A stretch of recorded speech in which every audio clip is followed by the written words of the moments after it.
کا تقریباً خلاصہ بھی سن لیا تھا. آج اس کا تھوڑا سا حصہ رہ گیا تھا، اس کی ہم نے تلاوت سنی ہے، جس میں دو اہم مضامین ہمارے کانوں سے گزرے ہیں. سب سے پہلے 21واں پارہ شروع ہوتا ہے اور اللہ رب العزت نماز کے اندر ایک خاص بات ہے اس کی طرف اشارہ کر رہے ہیں. ان الصلاۃ تنہی عن الفحشاء والمنکر ولذکر اللہ اکبر.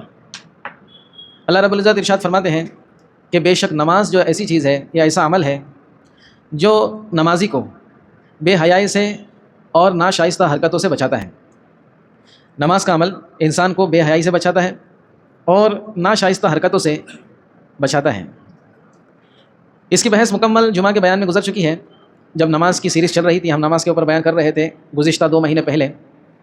یہاں پر صرف اتنا سمجھنا ہے کہ اگر ہم نمازی ہے اس کے باوجود ہم بے حیائی کی باتوں سے نہیں بچ رہے.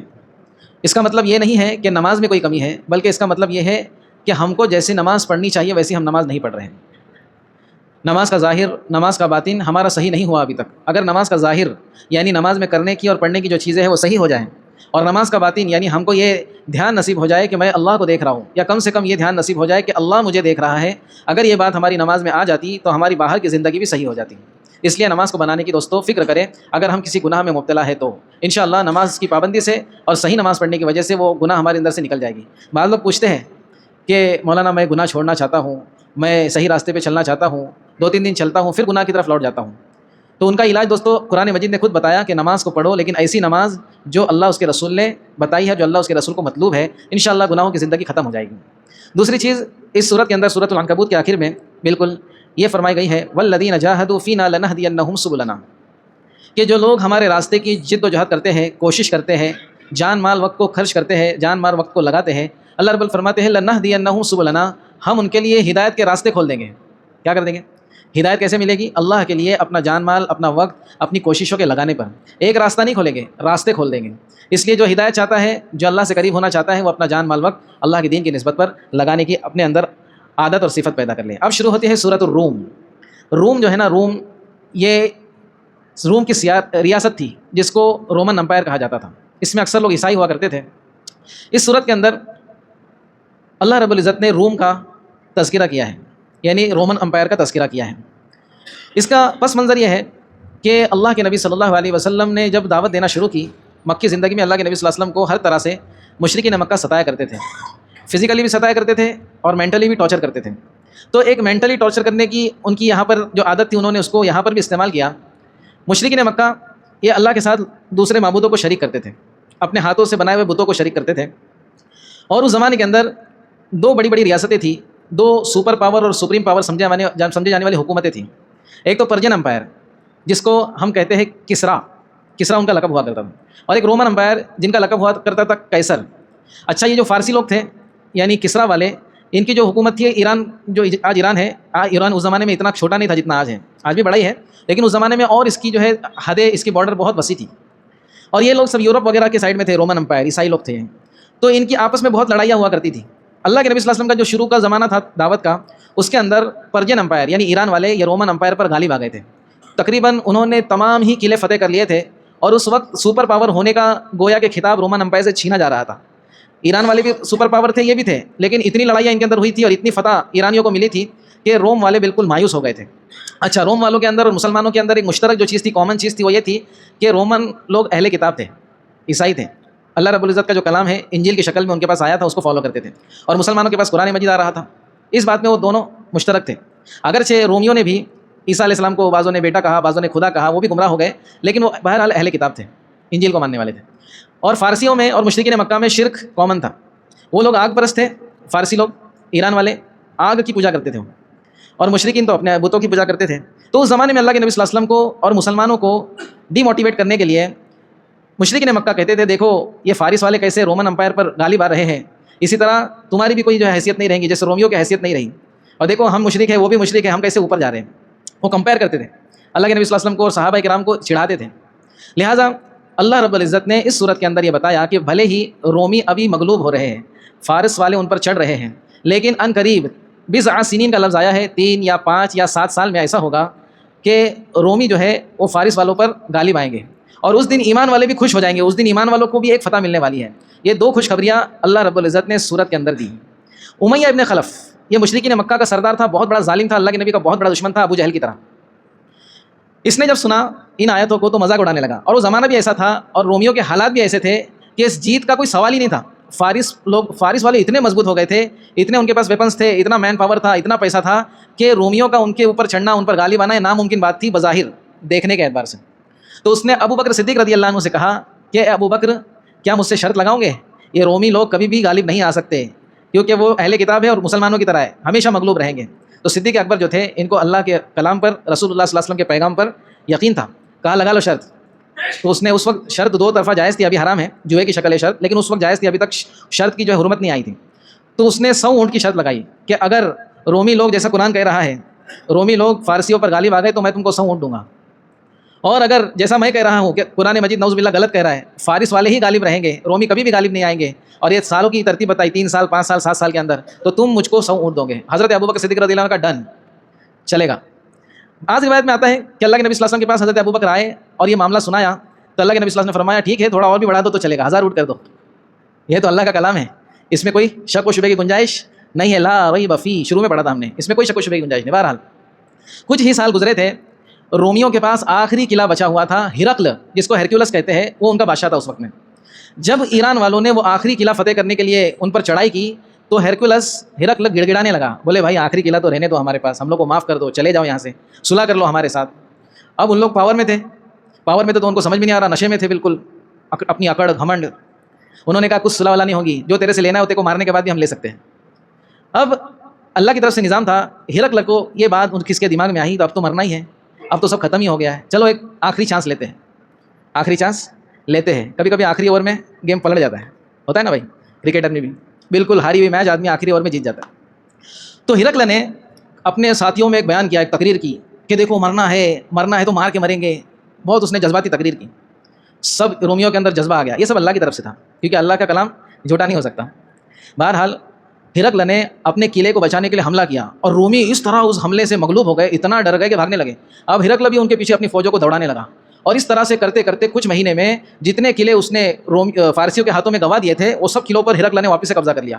اب فارسیوں کی اکڑ نکل گئی، اور وہی زمانہ تھا جب اللہ کے نبی صلی اللہ علیہ وسلم نے بدر میں مشرکین کو ہرایا تھا۔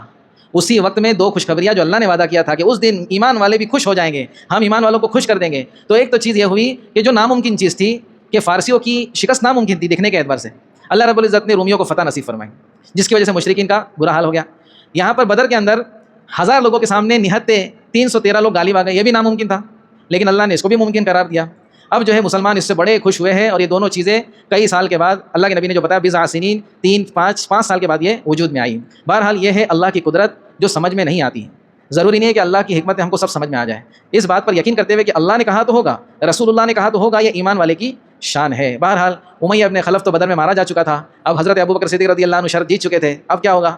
تو امیہ ابن خلف کے جو لڑکے تھے، بچے تھے، بہت پابند تھے، اس زمانے کے مشرکین بھی پابند تھے وعدے کے۔ انہوں نے کہا کہ ہمارا باپ تو مر گیا، لیکن ہم جو ہے ہرے ہوئے جو 100 اونٹ ہے وہ آپ کو دیں گے۔ حضرت صدیق اکبر رضی اللہ عنہ کو وہ 100 اونٹ دیے گئے۔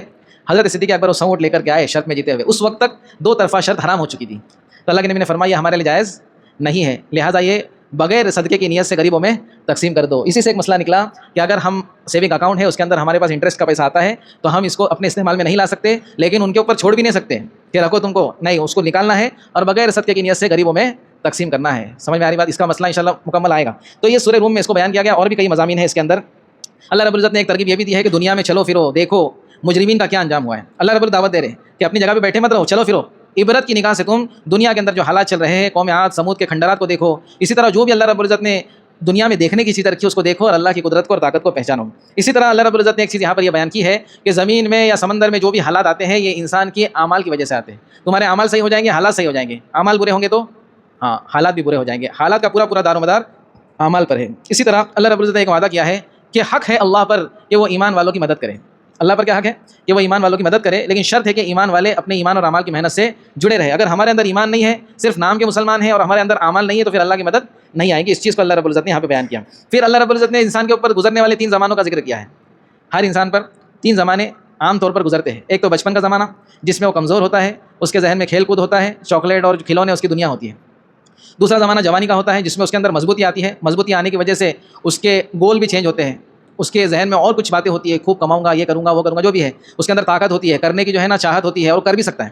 اس لیے جوانی کی عبادت کو اللہ رب العزت نے بہت مہتو دیا ہے، بہت امپورٹنس دی ہے کہ جوانی کی عبادت اللہ کو بہت پسند ہے، کیونکہ اس کے اندر اس کے پاس دونوں آپشن ہیں، چاہے اپنی زندگی کو بگاڑ دے، نفسانی خواہشات کے تابع ہو جائے، یا پھر وہ اپنی زندگی کو بنا لے، اللہ کا ہو کر رہ جائے.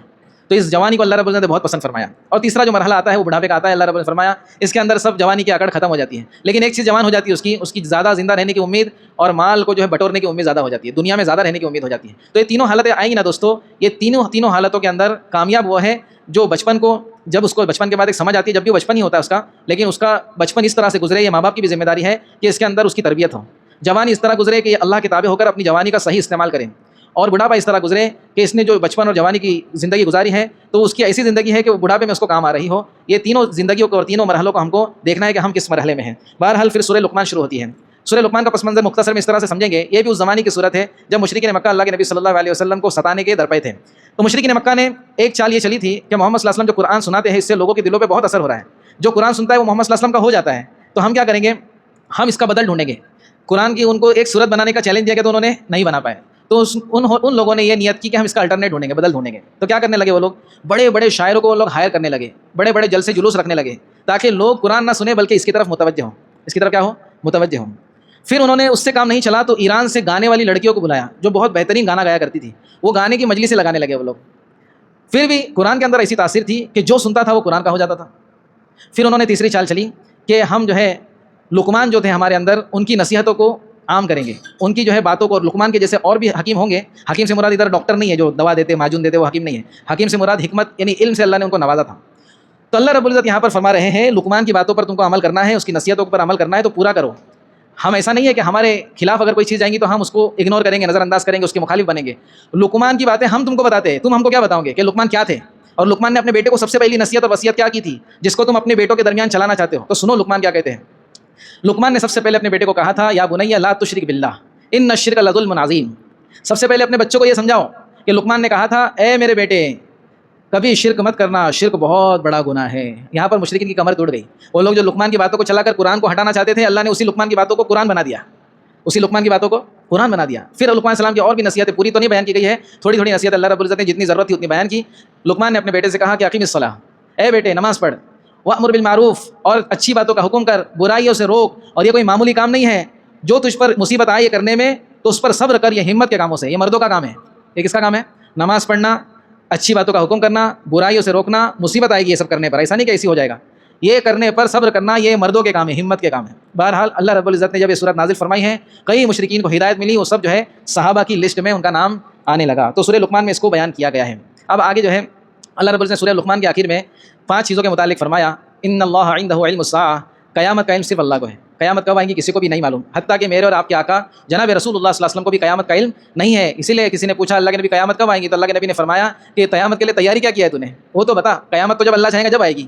تو قیامت کا علم کس کو ہے؟ اللہ کو ہے. علم الساعہ وینزل الغیث، بارش کب برسیں گی وہ بھی اللہ کو معلوم ہے. ویعلم ما فی الارحام، اور اللہ ہی جانتا ہے کہ ماں کے پیٹ میں کیا ہے. ابھی آپ سوال کریں گے کہ ماں کے پیٹ میں کیا، آج تو سونوگرافی سے پتہ چل جاتا ہے. تو اس مرحلے کو بتاؤ جس دن نطفہ ٹھہرا تھا، اس دن بتاؤ کیا ہے، لڑکا ہے کہ لڑکی ہے. ویعلم ما فی الارحام وما تدری نفس ماذا تکسب غدا، اور کوئی نہیں جانتا کہ اس کے ساتھ کل کیا ہونے والا ہے. میں نہیں جانتا میرے ساتھ کل کیا ہونے والا ہے، آپ نہیں جانتے کہ اس کے ساتھ کل کیا ہونے والا ہے. وما تدری نفس بأی ارض تموت، اور ہم میں سے کوئی یہ نہیں جانتا کہ وہ کس زمین پر مرے گا. کس زمین پر مرے گا کوئی نہیں جانتا. کہ آسمان میں مر جائے گا، بعض لوگ ہیں نا آسمان میں مر گئے بھی پچھلے کچھ دنوں کے اندر، اس کو تھوڑی پتا تھا میں مرنے والا ہوں. تو یہ تو اللہ بہتر جانتا ہے. تو یہ چیز کو اللہ رب العزت سورہ لقمان میں بتایا. پھر سورۃ الاحزاب شروع ہوئی، اس کا انشاءاللہ خلاصہ کل کریں گے. اللہ رب العزت ہم سب کو عمل کی توفیق عطا فرمائے. سبحان اللہ و بحمدہ، سبحان اللہ والحمد للہ.